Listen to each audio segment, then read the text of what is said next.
আসসালামু আলাইকুম। সবাই কেমন আছেন? আশা করি ভালো আছেন। আমিও আলহামদুলিল্লাহ ভালো আছি। নারী, সমাজ, সভ্যতা, অত্যাচার সব মিলিয়ে নারীর জীবনযাত্রার মান নিয়ে কিছু কথা বলবো এখন আমি।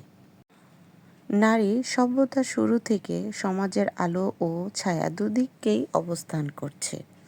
সাংস্কৃতিক সৌন্দর্য, মততা আর ত্যাগের প্রতীক হিসেবে নারী যুগ যুগ প্রশংসিত।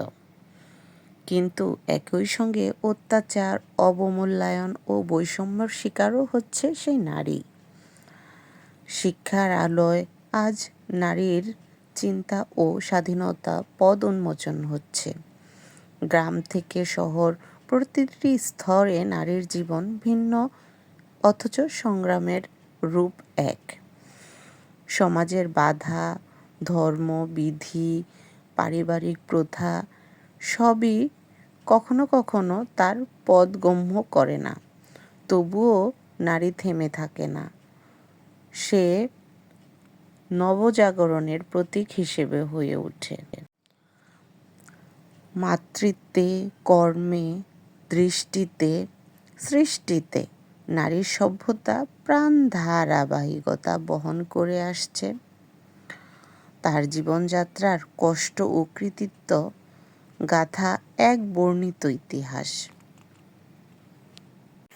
নারী চোখের জলে নয়, দৃঢ় দৃষ্টিতে উত্তর দেয় সমাজের প্রশ্নকে।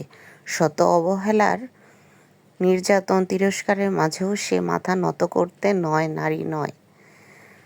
তার প্রতিবাদ শুধু রাগ নয়, তার ন্যায়ের মর্যাদা, বাঁচার অধিকারের দাবি।